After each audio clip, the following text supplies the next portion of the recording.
You've been staring at this problem, for 3 days straight. Maybe it's a business decision that won't come together. 4. A creative block that's been sitting on your chest like a weight. A strategy you can feel is wrong, but you can't figure out why. You've read the books. You've taken the courses. You've tried every framework, every productivity hack, every morning routine, and nothing. But here's what nobody told you. 4.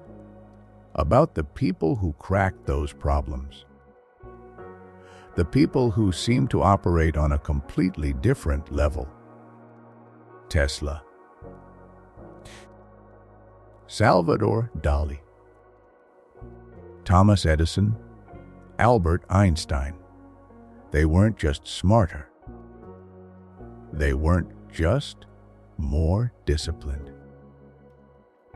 They weren't just more creative. They were doing something specific, something deliberate, right at the edge of sleep. Welcome to Echo of the Dream Lab. I'm your guide through the science of sleep, memory, and the hidden architecture of the human mind. And today, we are going somewhere most people never go, because most people don't even know it exists. It's 1944. Barcelona, Spain. Salvador Dali. The most eccentric, most brilliant, most surrealist mind in modern art is sitting in a chair. In his right hand, loosely held between 2 fingers, is a heavy metal key.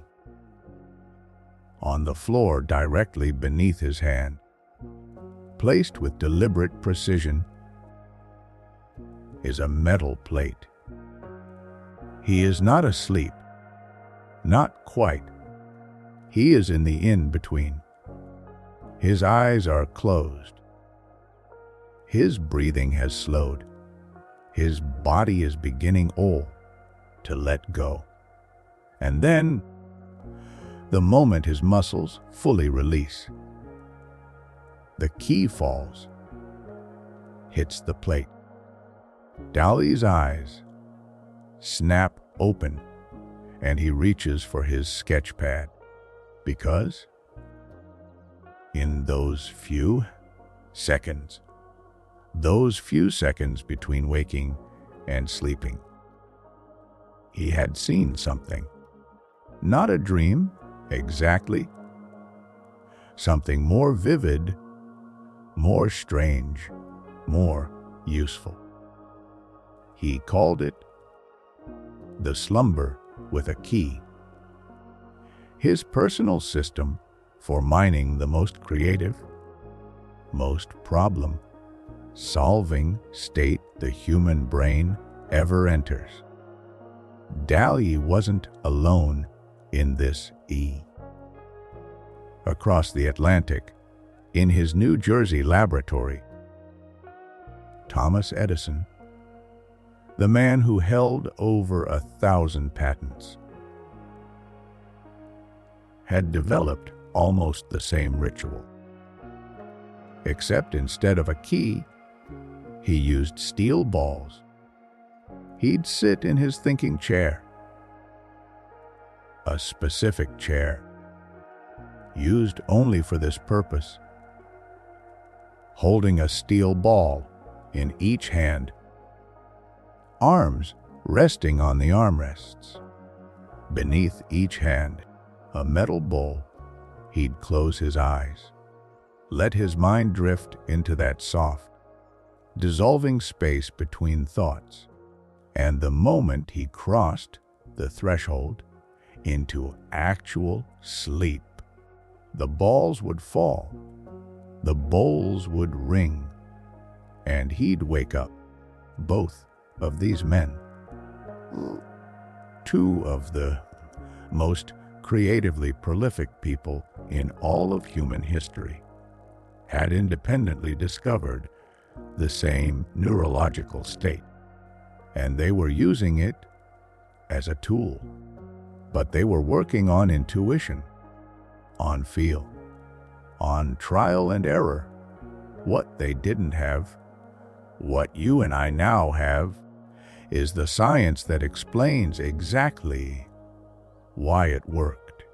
And then there's Nikola Tesla. Tesla barely slept, famously, dangerously, sometimes only 2 hours a night. But the hours he did spend in that twilight between waking and sleep, he called them his most productive. In his documented writings, Tesla described visualizing his machines, not sketching them, not calculating them, but seeing them, fully rendered, 3-dimensional. Running? He described it as entering a kind of mental laboratory, a space where physical laws still applied, where he could test and refine inventions before a single piece of metal was ever touched. Modern neuroscientists now believe they know exactly what Tesla was accessing. And it has a name. The state is called hypnagogia. YP len a g o k I k a, from the Greek hypnos, meaning sleep, and agogos, meaning leading into. The hypnagogic state is, quite literally, the neurological doorway into sleep.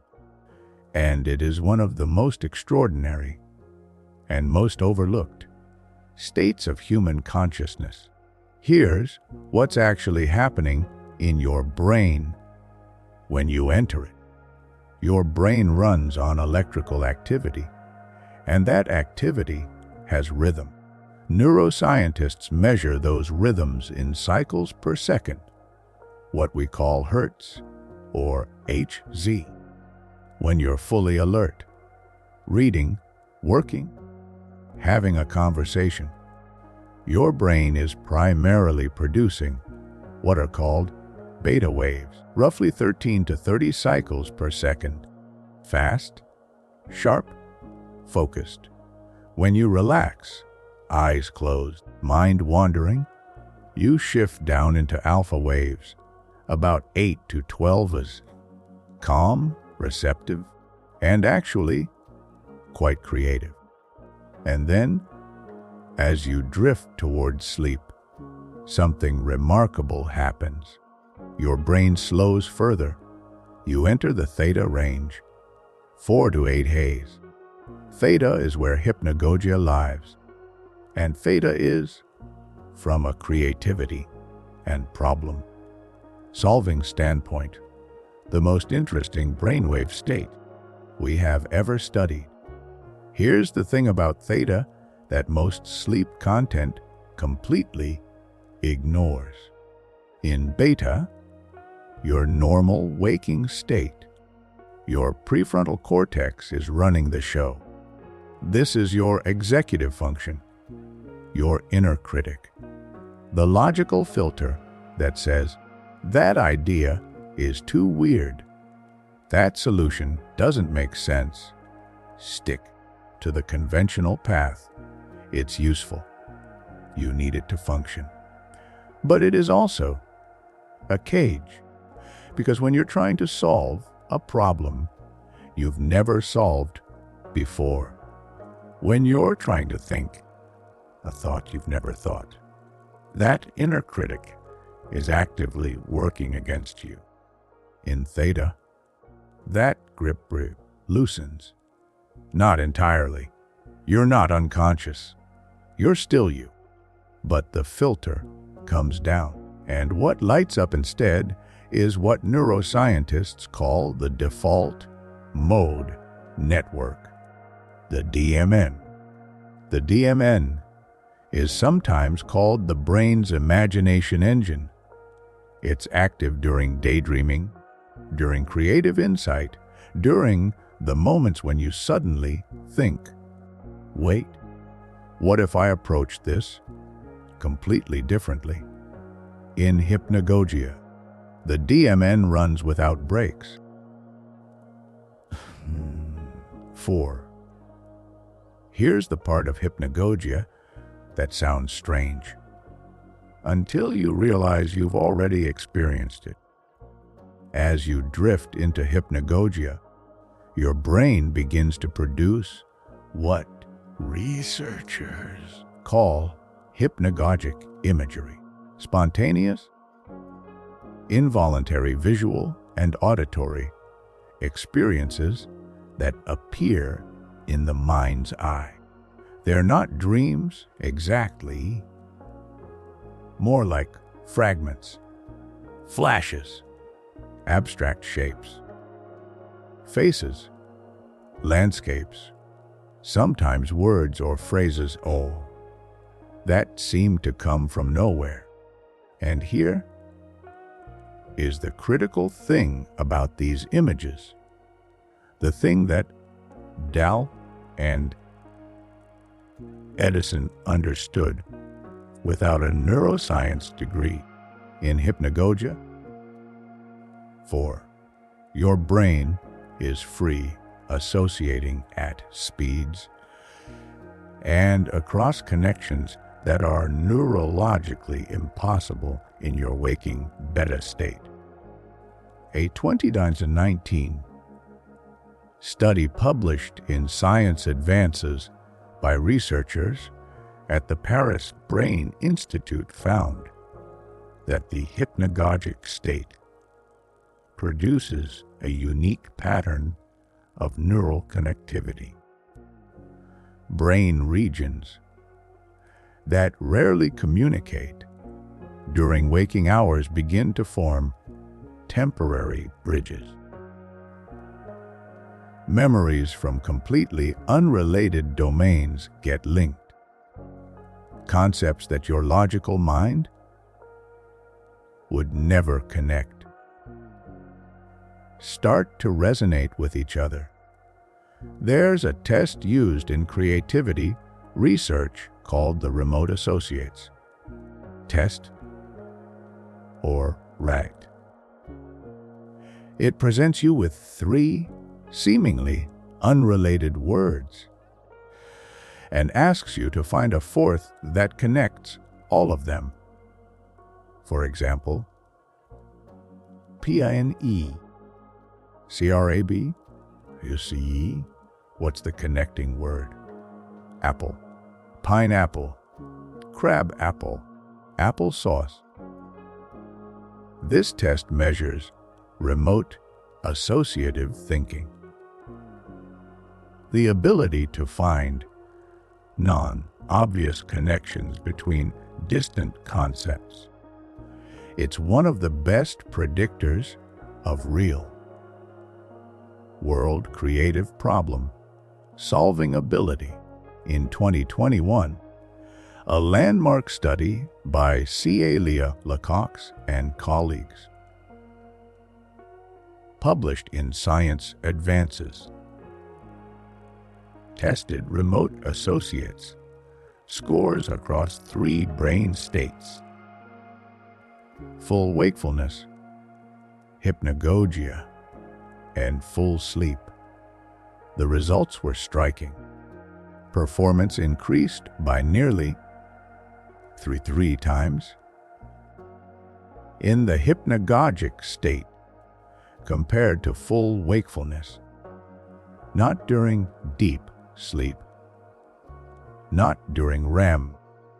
In that specific, brief, incredibly valuable window, right at the edge of sleep, let's take a step back and let's talk about something you already know to be true. You've just never had a scientific explanation for it. Think about the last genuinely good idea you had. A real insight. A solution to something you'd been stuck on. Where were you? I'd bet it wasn't at your desk. Reading is input. The hypnagogic state is the processing. Without the processing step, the input doesn't stick. And here is something almost nobody talks about. Something that changes how you think about reading entirely. The quality of engagement while you read matters as much as the quantity. When you skim a book, when you absorb information passively, you are feeding the hippocampus low priority material. It enters the staging area but without an emotional tag, without urgency, without the signal that says, this matters. But when you read something that stops you cold, when a sentence reframes something you thought you understood, when an idea makes you close the book and just sit there, that is different. That moment is tagged. Your amygdala, the brain's emotional significance filter, has noticed. And tonight, during the processing cycle, it will return to that moment first. This is why two people can read the same book and walk away with completely different levels of insight. One person finished it. One person was changed by it. The hypnagogic state rewards the second person. Every single night. Dream incubation. The phrase sounds almost mystical, like something from a self-help book that takes itself too seriously. But the scientific definition is completely straightforward. Dream incubation is the deliberate practice of setting a specific mental intention before sleep. A problem, a question, a creative challenge, with the goal of influencing the hypnagogic and dream states to process and generate solutions. This is not visualization in the pop psychology sense. This is not manifesting. This is working with the documented neuroscience of how your brain processes information during sleep onset, and it has been studied rigorously. At Harvard Medical School, there is a research group called the Dream Lab, led by neuroscientist Robert Stickgold, one of the world's leading researchers on sleep and memory. Stickgold's lab has spent decades studying what the sleeping brain actually does. Not just physiologically, but cognitively. In a landmark series of studies, participants were given insight problems, the kind that can't be solved through systematic analysis, only through sudden understanding, and then allowed to sleep. Those who received sleep between their first and second attempts showed dramatically higher solution rates. Not slightly higher, nearly twice as likely to solve problems that had stumped them while awake. But here's what made Stickgold's findings particularly interesting for our purposes. The quality of the insight didn't just depend on how much sleep someone got. It depended on what they were focused on right before sleep. Participants who spent time actively engaging with the problem in the minutes before falling asleep, reviewing it, sitting with it, talking through it internally, showed the highest rates of overnight insight. They were, without knowing it, practicing a form of dream incubation. The hour before sleep is not for scrolling, not for anything that floods your brain with new information. This hour is for your problem. If you're working through ideas from a business book, say, The Innovator's Dilemma, spend this time not reading more pages, but reviewing what you've already absorbed, summarizing it in your own words, asking yourself, what does this mean for the specific challenge I'm facing right now? Write the problem down physically on paper, not a digital note, paper. Yes, son. There's research suggesting that handwriting activates different neural pathways than typing, specifically pathways associated with deeper encoding. You want this problem deeply embedded before you sleep. Write the problem as a question, not I need to figure out my go-to market strategy, but what is the one thing about my customer that I'm not yet understanding? Questions leave cognitive loops open. Open loops get processed during sleep. That is almost certainly not a coincidence. 30 minutes before sleep, you begin what we'll call the transition ritual. The goal: guide your brain from beta to alpha, from active, critical thinking toward that receptive, open, associative state that precedes hypnagogia, progressive muscle relaxation, systematic breathing, body scan meditation, all documented to shift brain wave activity toward alpha and ultimately theta. But here's the specific addition that makes this dream incubation rather than just relaxation.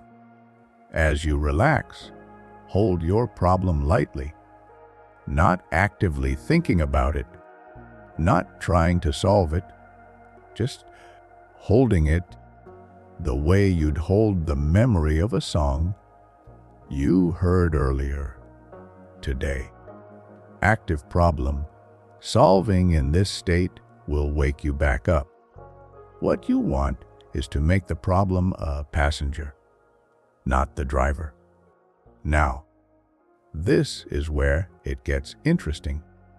If you want to consciously intercept the hypnagogic state, to catch yourself right at the threshold, the way Dal and Edison did, you need a way to detect when you've crossed it. You can't do it by willpower alone, because the moment you cross into hypnagogia, you're no longer fully in control. That's the whole point. What you need is an external signal. The key method, the steel ball method.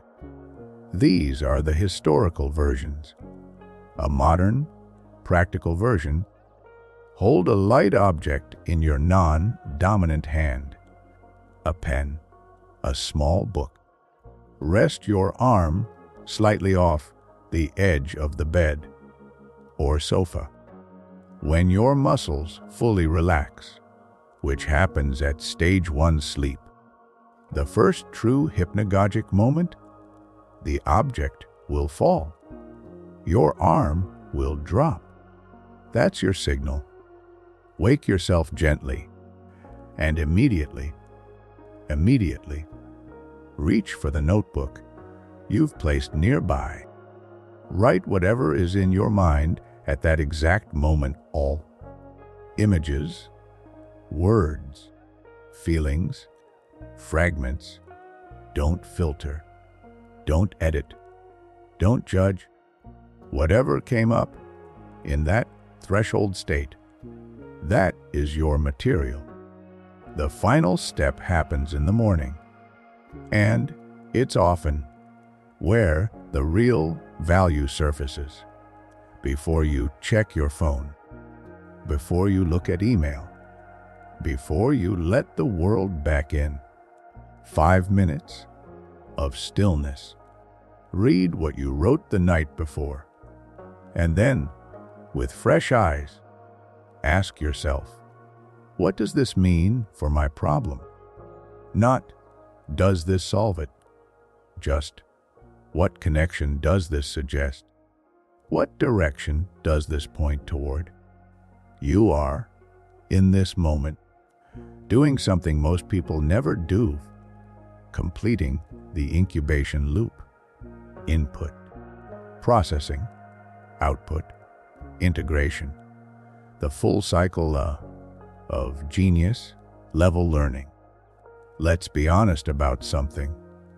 The business book industry is worth billions. Millions of copies sold, millions of readers. And yet, How many? people who've read The Innovator's Dilemma have actually used its framework to make a better decision. The prefrontal cortex responsible for, who've read Good to Great, have genuinely applied the level 5 leadership concept to how they lead their teams. How many people who've read 0 to 1 have done the thinking Peter Thiel is actually asking you to do? Most honest answer, very few.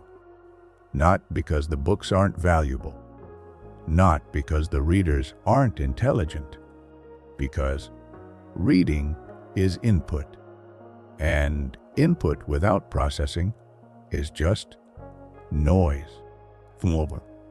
Clayton Christensen's The Innovator's Dilemma introduced one of the most important frameworks in modern business thinking: disruptive innovation. The core insight is counterintuitive, and that counterintuitive quality is exactly why it's so hard to internalize. Great companies fail precisely because they're well managed. They listen to their best customers. They invest in their highest performing products. And in doing so, they completely miss the small, seemingly inferior innovation at the margins that will eventually displace them. Now, here is the question to bring to your hypnagogic state.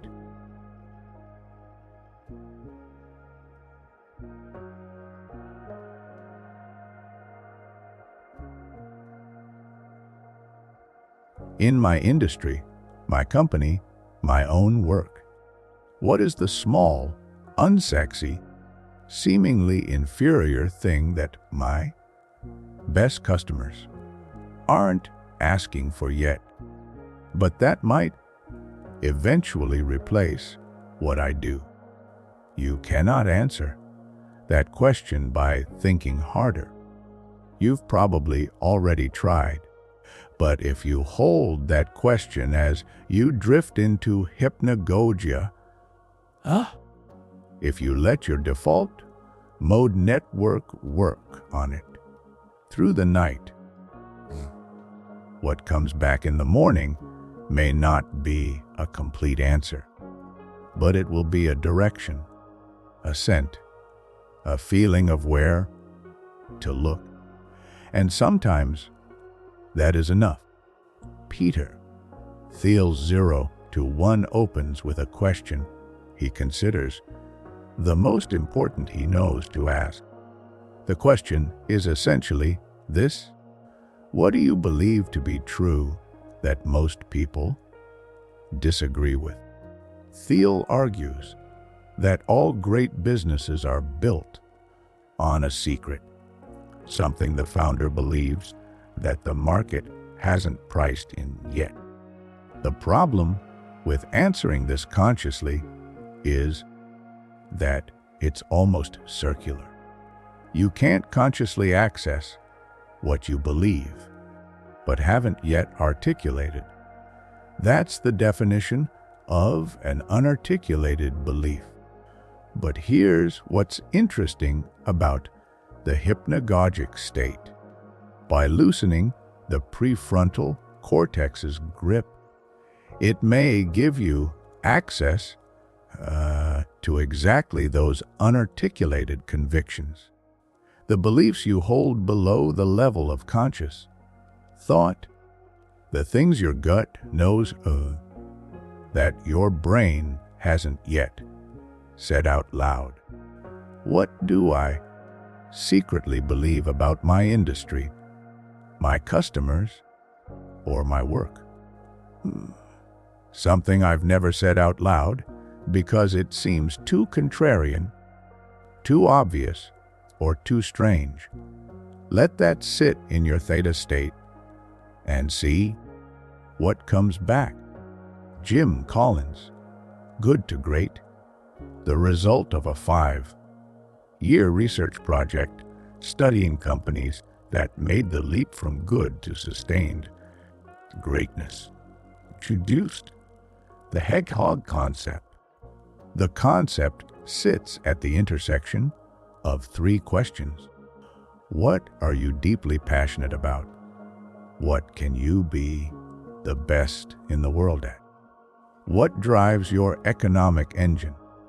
Collins found that the companies that made the leap were the ones that found the precise overlap between these 3 and organized everything around it with near monastic discipline.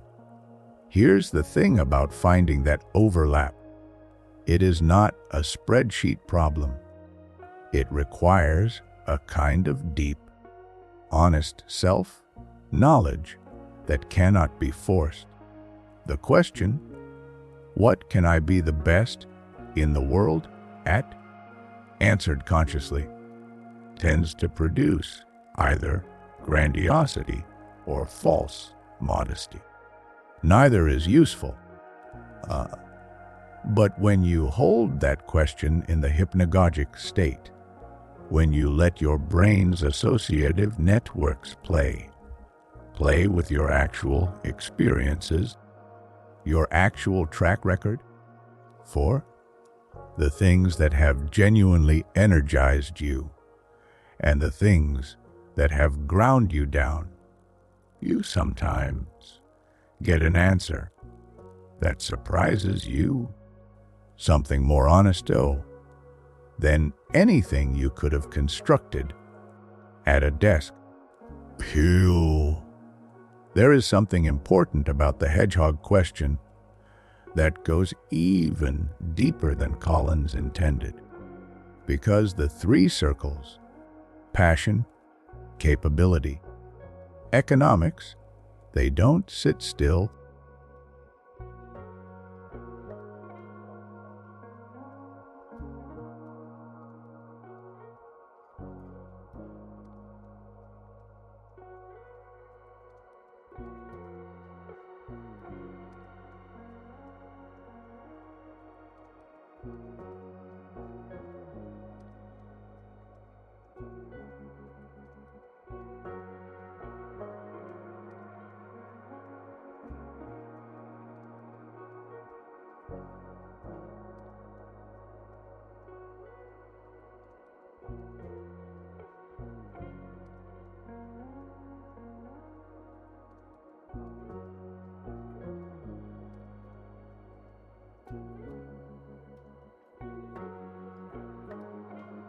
They shift as you change.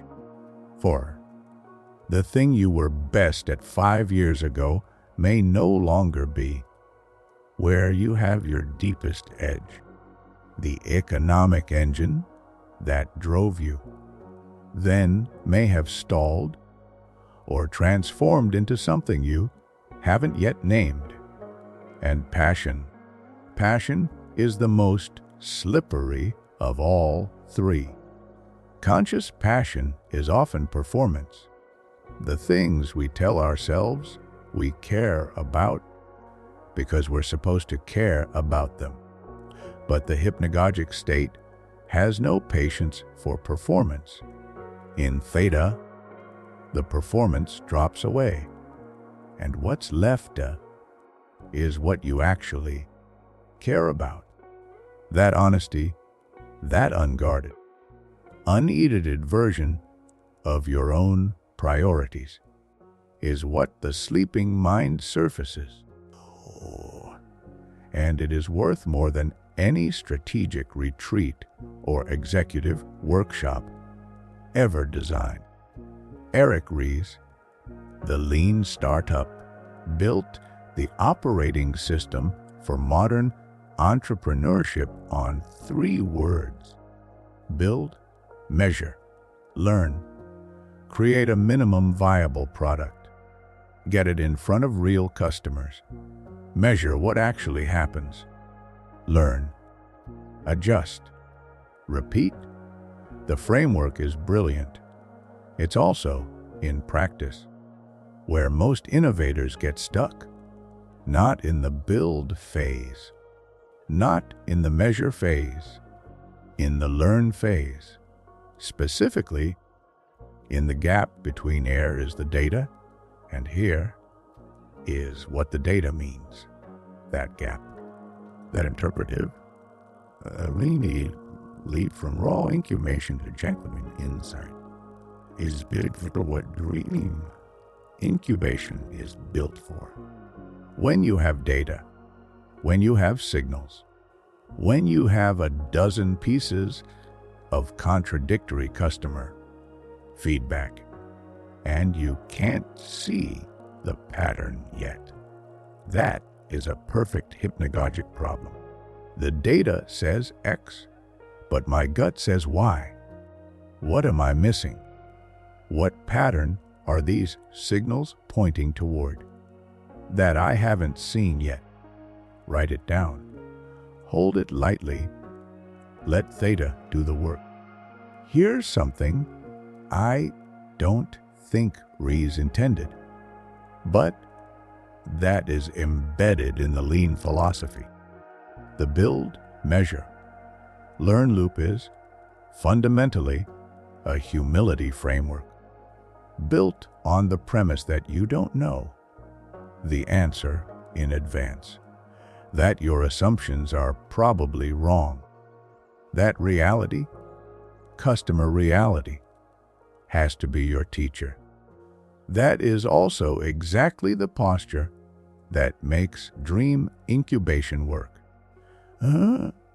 You cannot benefit from hypnagogic insight if you approach it looking to confirm a fixed conclusion. You have to approach it with genuine openness, genuine curiosity, the willingness to be surprised.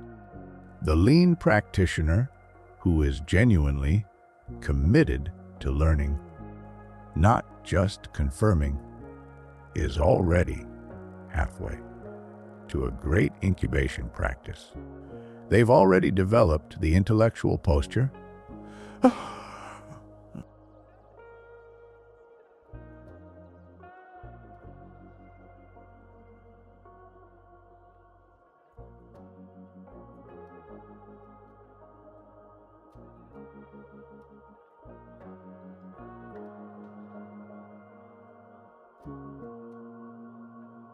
That makes this work. All right, let's bring it together. We started with Dal and his key, Edison and his steel balls, Tesla and his mental laboratory. Three of the most creatively prolific minds in modern history, all independently discovering the same neurological state. We learned that state has a name: hypnagogia, the threshold between waking and sleep, where beta gives way to theta, where your prefrontal critic loosens, where your default mode network runs without breaks. We looked at the science: Paris Brain Institute, Harvard Dream Lab, the remote associates test, nearly 3 times the creative capacity in the hypnagogic state. We walked through the dream incubation protocol, 4 steps that let you deliberately work with this state.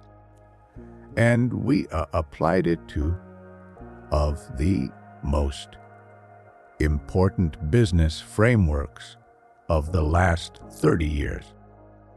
Disruptive innovation, or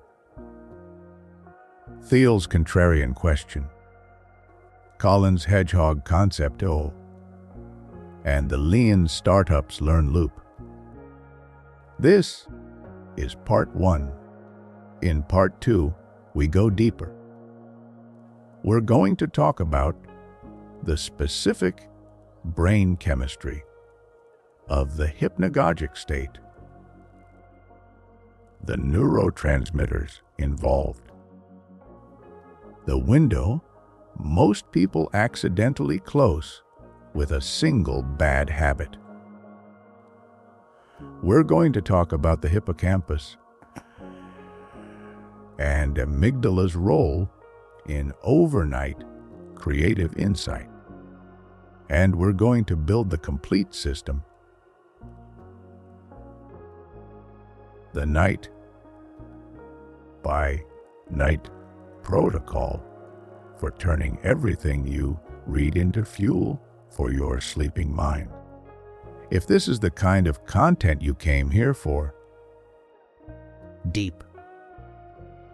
rigorous, actually useful content about the science of sleep and the human mind, then you are exactly where you're supposed to be. Hit subscribe, hit the bell, because the kind of content we make here at Echo of the Dream Lab takes time to build. And part 2 is worth waiting for. I'll see you on the other side of sleep. If you're here, if you watched part 1 and came back, then you already know something that most people will never discover.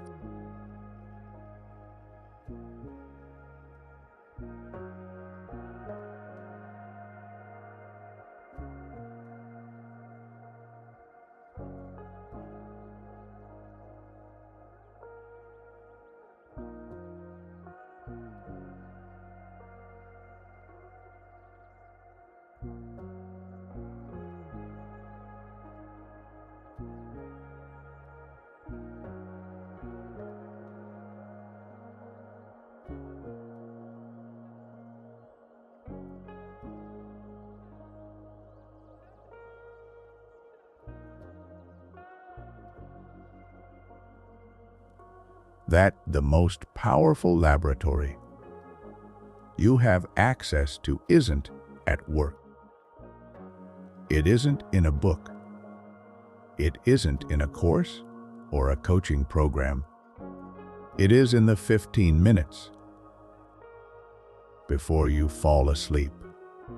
In part 1, we built the foundation. We met Dow, Edison, and Tesla. We learned what hypnagogia actually is at the level of brain waves and neural networks. We looked at the science, the 3 times creative advantage in the hypnagogic state, and we walked through the dream incubation protocol, the 4 steps. But there is a deeper layer. There's the actual brain chemistry of what happens in hypnagogia. The neurotransmitters involved and the specific window that most people accidentally close every single night with one bad habit. There's the question of whether genius level creative insight is something you're born with or something you can train. And there's the full system, the night by night protocol that turns the books you're already reading into live intellectual fuel for your sleeping brain. That's what part 2 is. Welcome back to Echo of the Dream Lab. I'm your guide, and we are going further in. When most people think about brain chemistry and creativity, they go straight to dopamine, the reward molecule, the motivation chemical, the thing that TikTok hijacked. And yes, dopamine plays a role, but it is not the primary actor in what happens during hypnagogia. The molecule that matters most here is acetylcholine. Acetylcholine is a neurotransmitter, a chemical messenger that plays a central role in attention, learning, and the encoding of new memories. It is also, critically, the primary neurochemical of REM sleep. And here is what makes it relevant to our conversation. As you enter the hypnagogic state, as your brain transitions from alpha toward theta, your brain begins to shift its neurochemical balance. Norepinephrine, the alertness and focus chemical, starts to decrease, and acetylcholine levels rise. That shift is not incidental. That shift is the mechanism. Higher AC Acetylcholine means higher connectivity across brain regions that don't normally communicate. It essentially loosens the normal rules about which neurons talk to which and opens the possibility of novel associations. This is the neurochemical basis of hypnagogic imagery. The flashes, the fragments, the strange connections, not random noise. Acetylcholine-mediated cross-domain neural association. Now, here is the part that I want you to pay particular attention to, because this is where most people, even people who care about their sleep,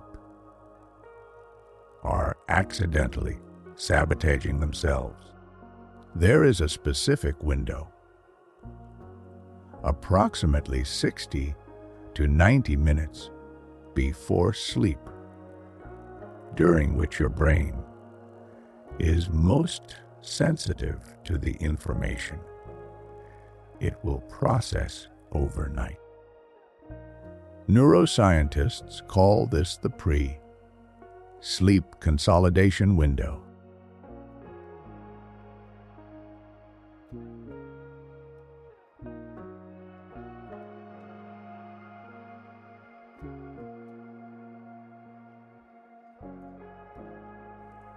What enters your mind during this period has an outsized influence on what gets processed, connected, and integrated while you sleep. And here is what most people do during that window. They scroll social media. They watch high-stimulation video content all. They check the news. They argue in comment sections, all of which floods the brain with emotionally charged, neurologically disruptive input right at the moment when you most need quiet, focused, intentional priming. You are literally loading your sleeping brain with other people's noise instead of your own questions. The research on this is clear. A 2018 study from the University of Michigan found that evening smartphone use, particularly social media browsing, disrupted the pre-sleep cognitive state in ways that reduced overnight memory consolidation and morning insight.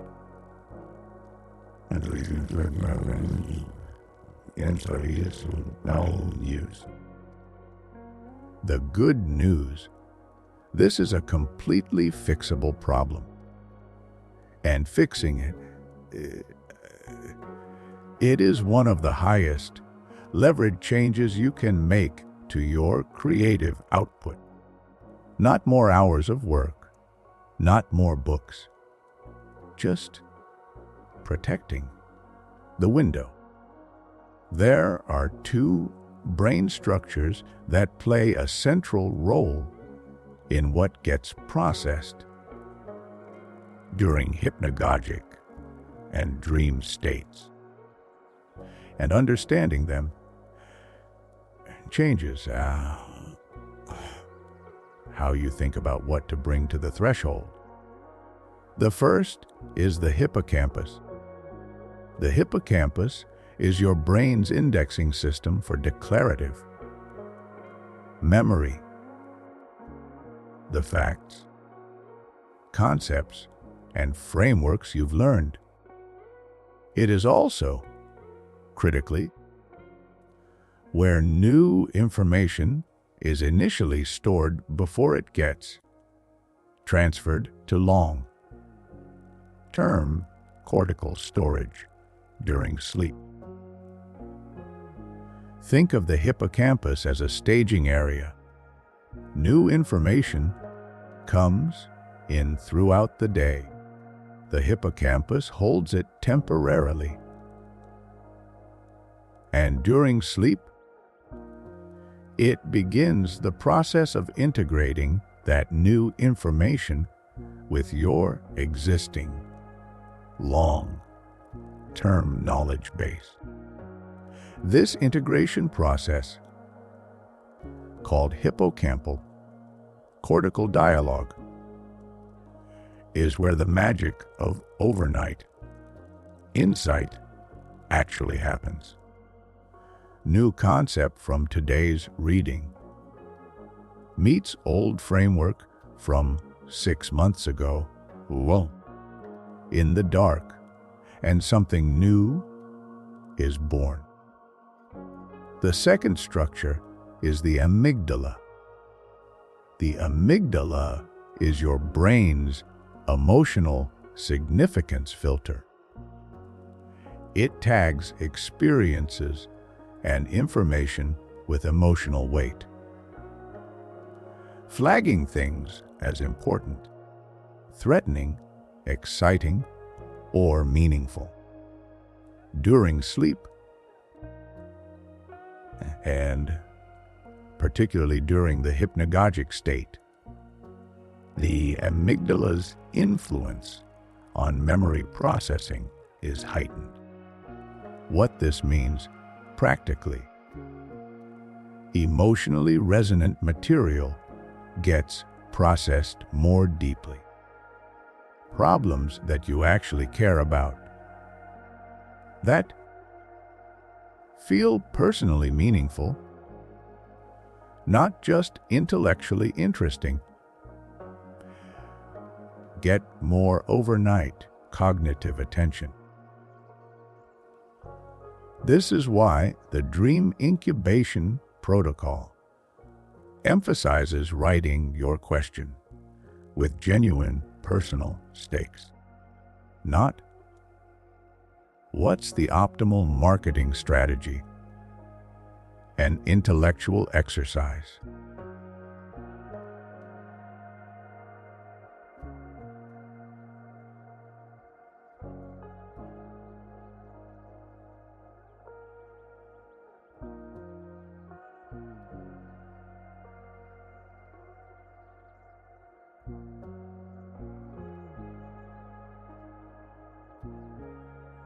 But what am I missing that could determine whether this thing I've built succeeds or fails?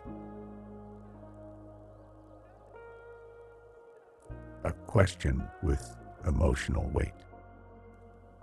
Your amygdala is not impressed by intellectual exercises. It responds to things that matter to you. Let's address the question directly now. Are some people neurologically configured to access hypnagogic insight more easily? The research suggests yes. Studies of highly creative individuals, artists, scientists, entrepreneurs classified as highly innovative show measurable differences in their default mode network connectivity. Their DMN is, at baseline, more active and more broadly connected. They make remote associations more fluidly, even in full wakefulness. There are also individual differences in the depth and duration of the hypnagogic state. How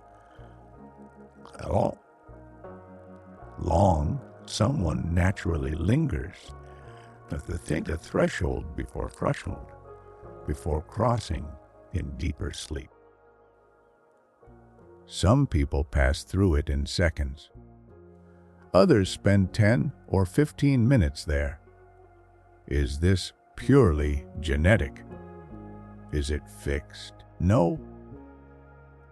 Research on neuroplasticity,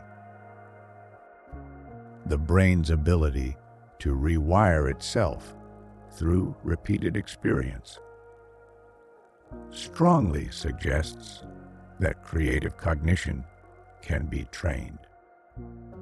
Studies of meditation practitioners show measurably increased default mode network connectivity after sustained practice. The same connectivity profile associated with higher creative output. Associative with creative output.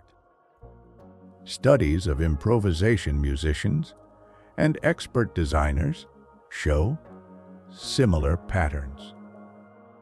Extended, regular engagement with open-ended creative challenges literally reshapes the neural architecture of creative thought. The gap between you and the historical geniuses, too, is real. But it is not fixed. And the dream incubation practice, is itself a training tool. Every night you practice it, you are not just using the tool, you are sharpening it.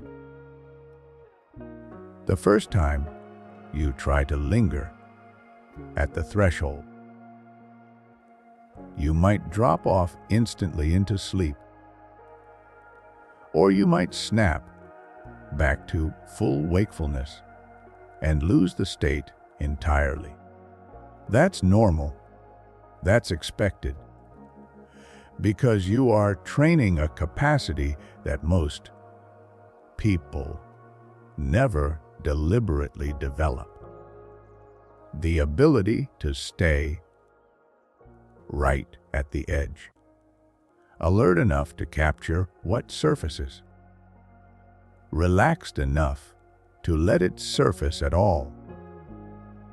This balance, this precise neurological tension, becomes easier with repetition.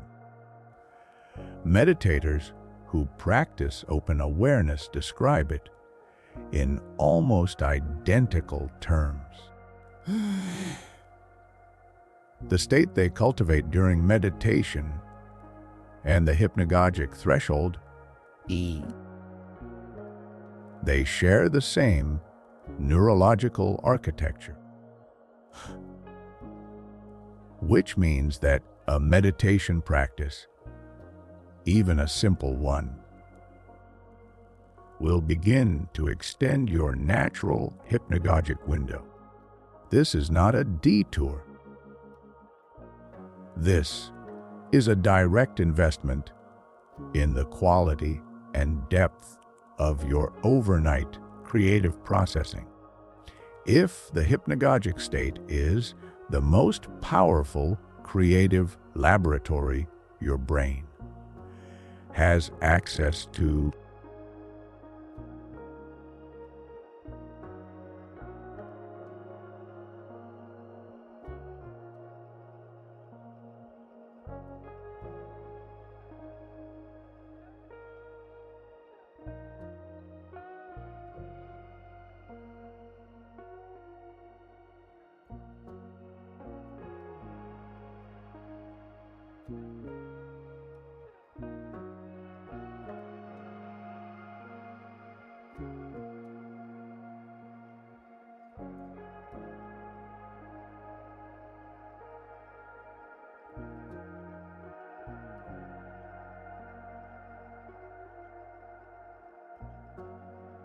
but what am I missing that could determine whether this thing I've built succeeds or fails? A question with emotional weight. Your amygdala is not impressed by intellectual exercises.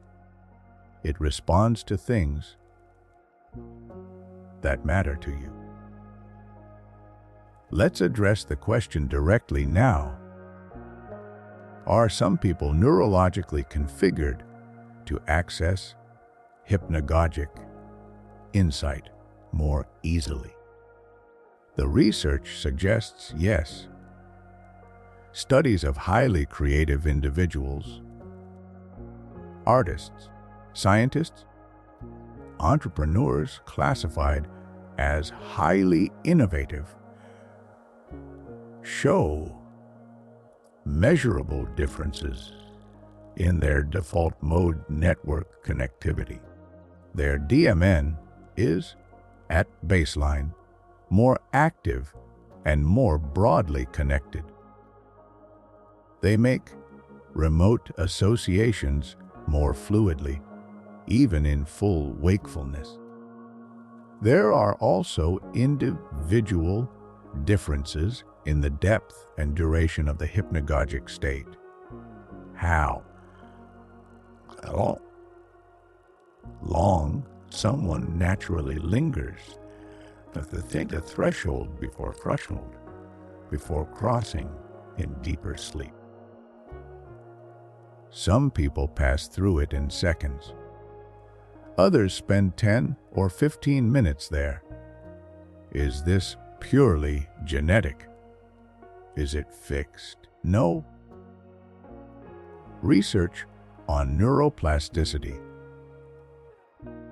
the brain's ability to rewire itself through repeated experience, strongly suggests that creative cognition can be trained.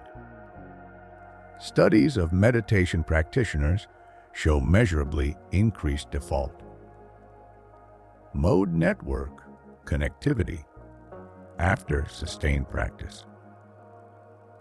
The same connectivity profile associated with higher creative output. Associative with higher output. Studies of improvisation musicians and expert designers show similar patterns. Extended, regular engagement with open-ended creative challenges literally reshapes the neural architecture of creative thought. The gap between you and the historical geniuses, too, is real. But it is not fixed, and the dream incubation practice is itself a training tool. Every night you practice it, you are not just using the tool, you are sharpening it. The first time you try to linger at the threshold,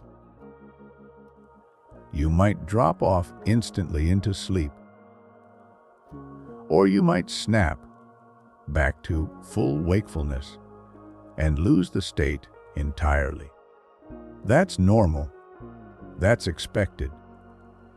Because you are training a capacity that most people never deliberately develop. The ability to stay right at the edge, alert enough to capture what surfaces, relaxed enough to let it surface at all. This balance, this precise neurological tension, becomes easier with repetition. Meditators who practice open awareness describe it in almost identical terms. The state they cultivate during meditation and the hypnagogic threshold, they share the same neurological architecture, which means that a meditation practice, even a simple one, will begin to extend your natural hypnagogic window. This is not a detour. This is a direct investment in the quality and depth of your overnight creative processing. If the hypnagogic state is the most powerful creative laboratory your brain has access to,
then there are specific, common, largely avoidable things that destroy it.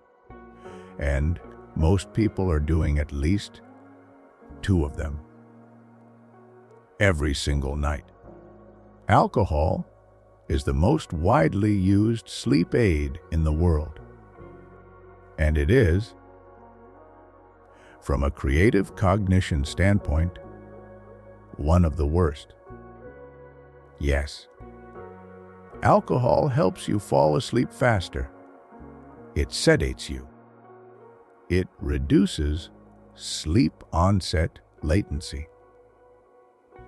But what it does to the quality of that sleep is the opposite of what we want. Alcohol suppresses REM sleep, particularly in the first half of the night, which is when the majority of REM adjacent consolidation happens. It also drops the theta wave activity associated with their hypnagogic state, essentially flattening the very neurological architecture we're trying to cultivate. This is not about demonizing a glass of wine with dinner. This is about understanding the trade-off clearly and choosing deliberately. On the nights when the problem matters most, the drink costs you. It's not just the blue light from screens, though that matters for melatonin. The deeper problem is the cognitive state that social media, news, and short-form video creates. These platforms are designed with billions of dollars of behavioral engineering behind them to create a state of high arousal, low reflection attention, fast cuts, emotional hooks, novelty every 3 seconds. Your brain enters a beta, high state, right before you need it to find theta. The transition from high, beta to theta is not instantaneous. It requires a gradual neurochemical and electrical shift, a process that takes time and that is directly disrupted by pre-sleep stimulation. People who use screens right up to sleep often report that they can't turn their brain off. What they're actually experiencing is the difficulty of transitioning from beta to theta when the brain has been artificially held in high arousal state. And arousal state.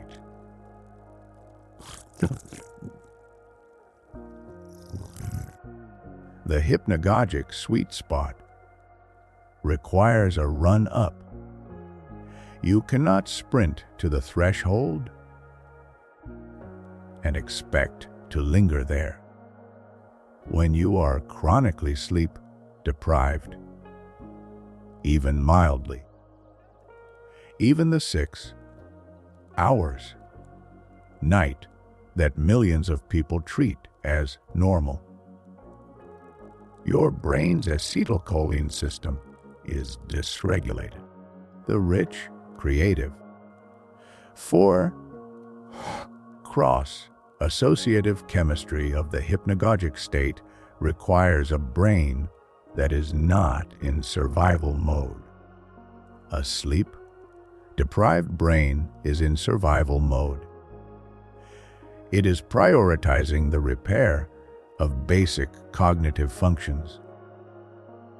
Attention, working memory, executive function, over the luxury of creative cross-domain association. You cannot mine for insight in a brain that is just trying to stay functional. 4. This is the one that doesn't appear in most sleep optimization content because it's uncomfortable. Your amygdala, the emotional significance filter, does not process neutral information preferentially. It processes emotionally weighted material first. If you go to sleep with unresolved anxiety, rumination, or emotional arousal, an argument you didn't resolve, a worry you're carrying, a fear you haven't processed, your sleeping brain is going to spend its cognitive resources on that. Not on your business problem, not on the question you carefully wrote down.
specifically, this week, this decision. Write one sentence, just one. If this idea is true, then here is what it means for my current challenge. This step activates the amygdala. It makes the material personally meaningful. It tells your sleeping brain, this matters. The pre-sleep window is for three things only. 1. Light review of what you read. Not reading, just scanning your own notes. 2. Full. Emotional processing. A few minutes of journaling about what you're carrying. 3. Final question framing.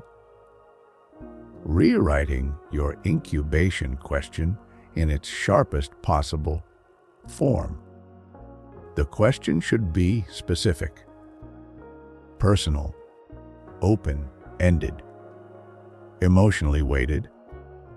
Not how do I grow my business, but what is the one thing I'm not seeing about why my best customers stay and my good prospects leave. Write it at the top of a fresh page. Circle it. Leave the pen on the notebook. This is the neurochemical shift. The goal is to guide your brain from beta to alpha, from thinking to receptivity. Your ritual should include physical, progressive muscle, relaxation, or slow breathing, 4 seconds in, 6 seconds out. Sensory darkness, cool temperature, minimal sound or consistent ambient sound. Mental, hold the question lightly. Don't think about it. Just be with it. The question is your compass, not your task. Not every night needs to be a threshold, intercept session. But on the nights when you're working on something that genuinely requires creative breakthrough, use it. Light object in non-dominant hand. Arm off the edge of the surface. Notebook open beside you.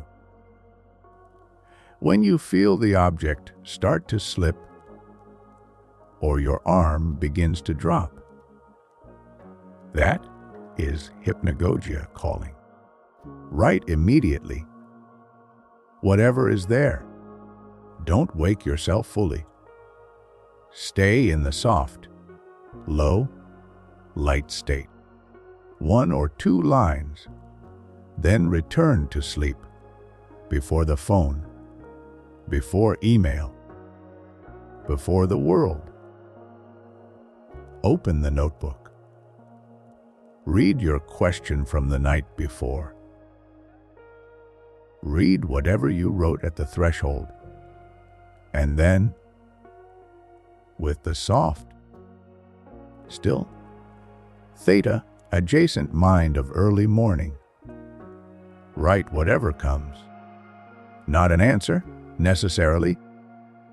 A direction, a reframing, a question that clarifies the first question. 4. The early morning brain retains some of the associative looseness of the overnight state. The window is short. Beta returns quickly. Use the first 10 minutes before the world takes over. Here's what I want you to understand about this practice. The first night, you might get a fragment, an image, a phrase that doesn't quite make sense yet.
And thinks differently. The second person almost always has more useful insight because they have a working memory, because they have allowed the ideas to become part of their neural architecture, not just their working memory. The books we've discussed in this series: The Innovator's Dilemma, 0 to 1, Good to Great, The Lean Startup. These are not books to be read and filed. They are books to be incubated, questioned, held in the dark, and allowed to emerge months later in their most useful form. That is what a library is for. Not storage, fermentation. Once you have an established practice, you can begin to work with what I call a problem constellation. Multiple related questions incubated simultaneously over several nights. The idea is this: complex challenges rarely have a single question at their core. They are systems of related tensions, each illuminating another. On night 1, you incubate the surface question, the one you're consciously aware of. On night 2, you incubate whatever question emerged from the morning review of night 1. On night 3, the question that emerged from night 2. You are following the thread deeper. Advanced practitioners of dream incubation describe this as a kind of guided descent, each night going one level further into the problem than conscious analysis can reach. There is emerging research on the use of specific sound environments to deepen and extend the hypnagogic state.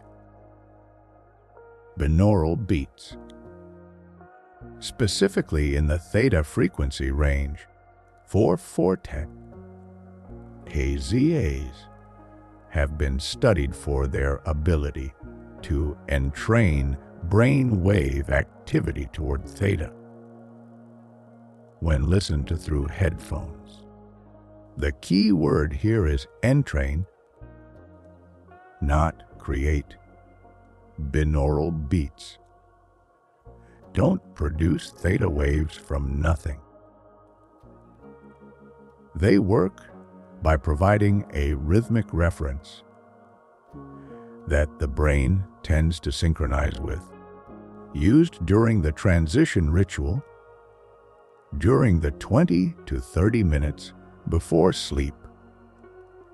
They can help ease the beta to theta transition, particularly for people who find it difficult to turn off after high stimulus evenings.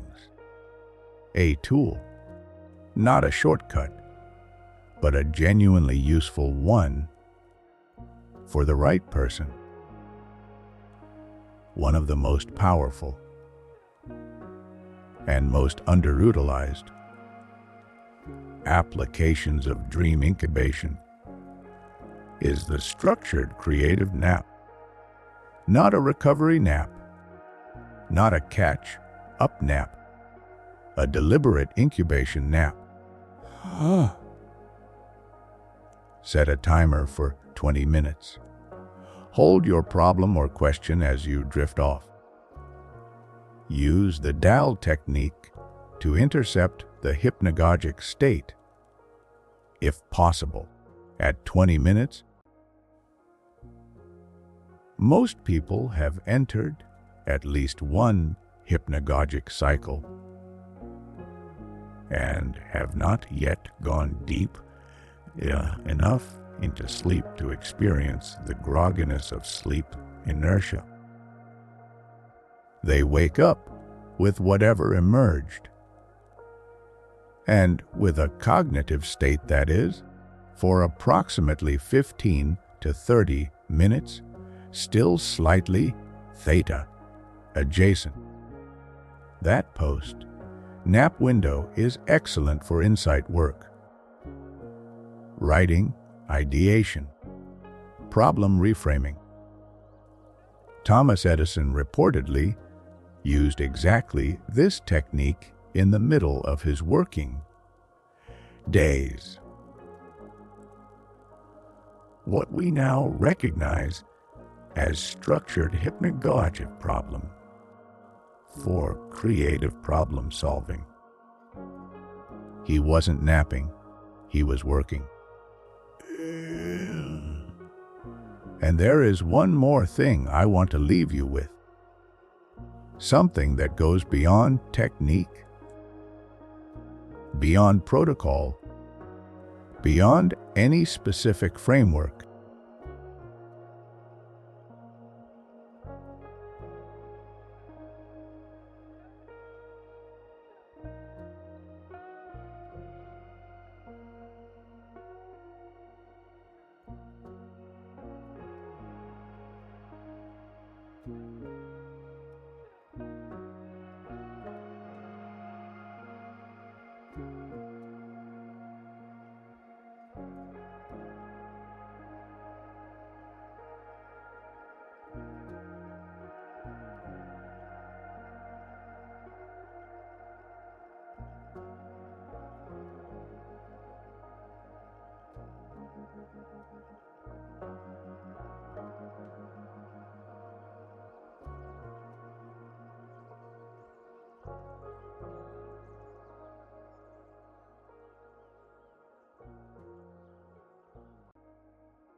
The reason this practice matters is not that it makes you more productive.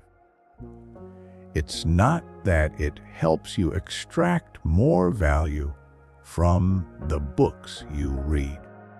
Those things are true, but they are not the point. The point is this: most people go through their entire lives without ever deliberately accessing the deepest, most honest, most creatively alive part of their own mind. They live and work almost entirely in beta, in the fast, filtered, performance-oriented state where the inner critic never sleeps. And they make decisions, important decisions, decisions that shape their careers and businesses and lives from that filtered state, from the version of themselves that is trying to look competent,